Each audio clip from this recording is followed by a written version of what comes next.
ఓ యువతి యువకుడు అక్రమ బంధం పెట్టుకున్నారు. దానికి సహజీవనం అనే పేరు పెట్టుకుని ఎంజాయ్ చేశారు. కానీ ఆ యువకుడు మళ్ళీ ఇంకో యువతిని ప్రేమించి పెళ్లి చేసుకున్నాడు.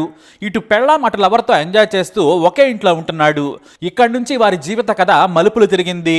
మోసం, కుట్ర, హత్య, అక్రమ బంధం, ఆత్మహత్య ఒకటేంటి, నేరాలు ఘోరాల్లో ఉన్న దారుణాలన్నీ కూడా వీరి జీవితాల్లోనే ఉన్నాయి. ఈ కథకు మూలం స్వాతి అనే అమ్మాయి. ఈమెది భూపాలపల్లి, వయసు 32. అయితే 6 ఏళ్ల క్రితం కొత్తగూడెంలోని ఓ ప్రైవేట్ స్కూల్లో ఆయాగా పనిచేసేది. ఈమె భర్త 6 ఏళ్ల క్రితమే చనిపోయాడు. తనకు దిక్కు మొక్కు లేదని పనిచేసి బతికేందుకు కొత్తగూడెం వచ్చింది. ఆమె భర్త అనారోగ్యం కారణంగా ఆమె రోడ్డున పడింది. దీంతో స్కూల్లో పనిచేస్తూ కాలం వెళ్లదీసేది. ఇక అదే స్కూల్లో పనిచేస్తూ ఉండగా పీఈటీగా పనిచేస్తున్న బానోతు భద్రం పరిచయం అయ్యాడు. అది కాస్త ప్రేమగా మారింది. ఇద్దరూ కలిసి సహజీవనం చేయడం మొదలు పెట్టారు. అయితే ఈ భద్రం ఒకవైపు స్వాతితో సహజీవనం చేస్తూ ఉన్నాడు. కానీ అతనికి నందిని అనే యువత అంటే ఇష్టం. ఆమెను ప్రేమిస్తున్నానని వెంటపడ్డాడు. నందినితో ప్రేమ పాఠాలు పాడుకున్నాడు. ఆమెతో ప్రేమలో పడ్డ భద్రం ఇటు స్వాతిని కూడా వదిలిపెట్టలేదు. నందినితో ప్రేమ, స్వాతితో శృంగారం తెగ ఎంజాయ్ చేయడం మొదలు పెట్టాడు. చివరకు నందిని ఒత్తిడి చేయడంతో ఆమెను పెళ్లి కూడా చేసుకున్నాడు. ఆ తర్వాత వారికి ఓ కొడుకు కూడా పుట్టాడు. కానీ స్వాతిని మాత్రం వదిలిపెట్టలేదు. చివరకు స్వాతితో అక్రమందం గురించి తెలియగానే ఆమెను ఇంటికి తీసుకొచ్చేశాడు. ఎందుకంటే ఆమె కొంత డబ్బు ఇచ్చింది, ఆర్థికంగా కూడా తోడుంటుంది. ఇక ఆమె ఖర్చులు ఆమెవేనంటూ స్వాతిని జులూరుపాడు మండలం మాచినేనిపేట తండా నుంచి తన ఇంటికి తీసుకొచ్చాడు. పెళ్ళాన్ని ఎలాగోలా కన్విన్స్ చేశాడు. ఇంట్లో ఇల్లాలు, వంటింట్లో ప్రియురాలు సినిమాలోనైనా కాస్త తేడా ఉంది.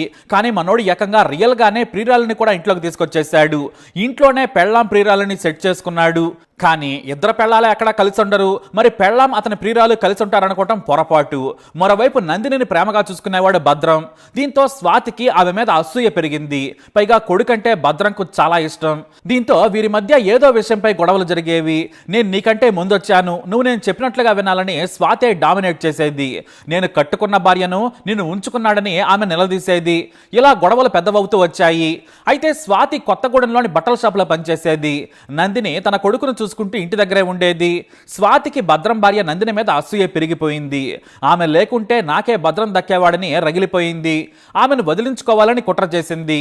అయితే ఈ బట్టల షాపులో పనిచేస్తున్న సమయంలో జులూరుపాడు మండలం సాయిరాం తండాకు చెందిన హలావత్ రత్నకుమార్తో అక్రమాందం పెట్టుకుంది స్వాతి. ఈమె ఒకవైపు ఇంటి దగ్గర ప్రియుడు, షాపు దగ్గర లవర్ అన్నట్లుగా రంజుగానే జీవితం నడిపిస్తూ ఉంది. ఇటు భద్రానికి పెళ్ళాం లవర్ ఉన్నారు. ఇటు స్వాతికి ఇంటి దగ్గర పాత లవర్ భద్రం, షాపు దగ్గర కొత్త ప్రియుడు రత్నకుమార్ ఉన్నాడు. దీంతో రత్నకుమార్తో ఎంజాయ్ చేయడం మొదలుపెట్టింది. ఈ క్రమంలోనే అతని అమాయకత్వాన్ని కూడా క్యాష్ చేసుకుంది స్వాతి. ఈమె గురించి తెలియక రత్నకుమార్ శాంతం సమర్పించుకున్నాడు. నువ్వంటే నాకు ఎంతో ఇష్టమని బాగా నమ్మించింది స్వాతి. తనకు సింగరేణిలో ఉన్నతాధికారులు తెలుసు, మా నాన్న అందులోనే పనిచేస్తున్నాడు, నాకు మా నాన్నకు నాయకులు తెలుసు, చాలా మందికి ఉద్యోగాలు ఇప్పించామని చెప్పుకుంది. దీంతో నాకు కూడా ఒక ఉద్యోగం చూడమని రత్నకుమార్ చెప్పాడు. కానీ ఉన్నతాధికారులకు లంచాలు ఇవ్వాలి, లేదంటే ఎవరని చెప్పింది. దీంతో అప్పులు చేసి 15 లక్షల రూపాయలను స్వాతి చేతిలో పెట్టాడు. సరిపోవని మళ్లీ స్వాతి చెబితే భార్య బంగారం కూడా తెచ్చి ఆమెకిచ్చాడు. ఇటు ఉద్యోగం, మరోవైపు శృంగారం ఎరగా వేసి రత్నకుమార్తో ఆడుకుంది స్వాతి. ఇక ఆమె కోపమంతా కూడా మొదటి ప్రియుడు భద్రం భార్య నందిని మీదే. తన కోసం భద్రం భార్య నందినిని చంపాలని కోరింది. రత్నకుమార్ సరేనన్నాడు. ఇక భద్రం ఇంట్లో లేడని, నందిని ఒకతే ఇంట్లో ఉందని తెలుసుకున్న స్వాతి తన ప్రియుడు రత్నకుమార్ని పంపించింది.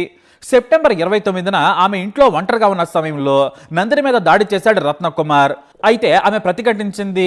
గట్టిగా అరవడంతో అక్కడి నుంచి పారిపోయాడు రత్నకుమార్. చుట్టుపక్కల వారు వచ్చి గాయపడ్డ నందినిని ఆసుపత్రికి తరలించారు.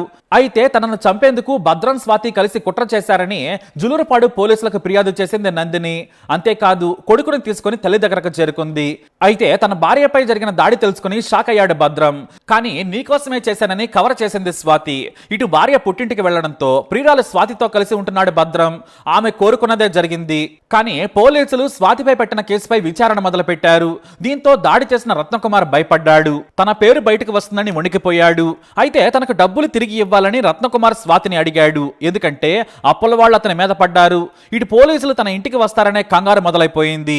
అతని భార్య పార్వతికి విషయం చెప్పాడు రత్నకుమార్. ఇద్దరూ కలిసి స్వాతిని డబ్బులు అడిగినా తిరిగి ఇవ్వలేదు. మరోవైపు స్వాతి డబ్బులు తీసుకోవడమే కాకుండా హత్యాయత్నం కేసులో ఇరికించడంతో రత్నకుమార్ భయపడిపోయాడు.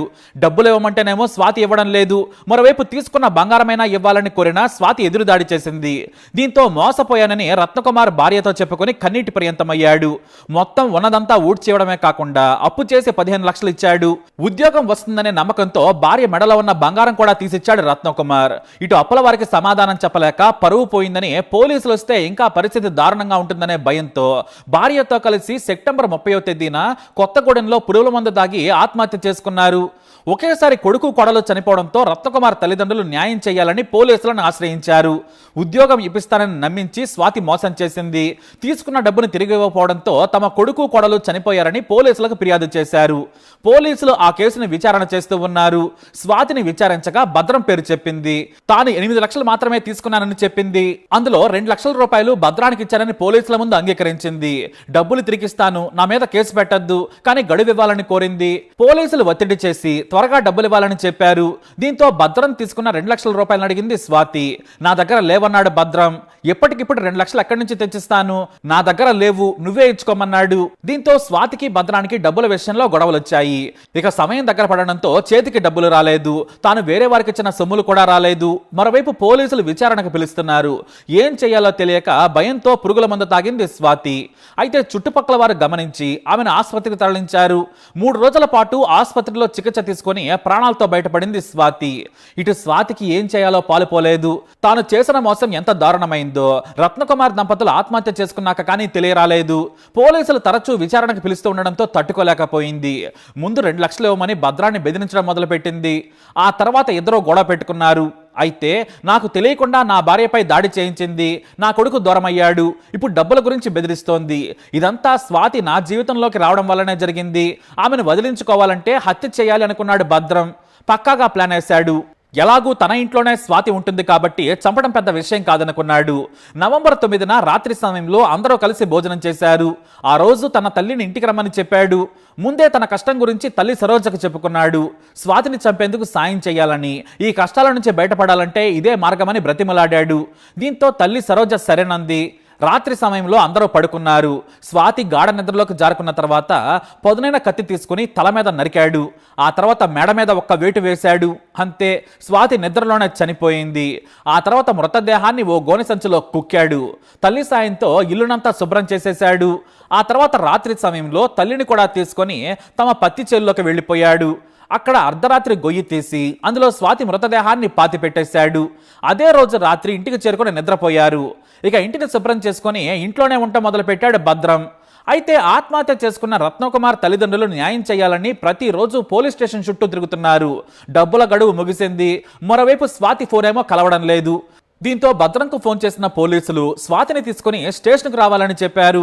కానీ పోలీసుల దగ్గరకే వెళ్లిన భద్రం స్వాతి ఇంట్లో నుంచి వెళ్లిపోయింది, 3 రోజుల నుంచి కనిపించడం లేదు, బహుశా డబ్బులు ఇవ్వడం లేక పారిపోయి ఉంటుందని కహానీలు అల్లాడు.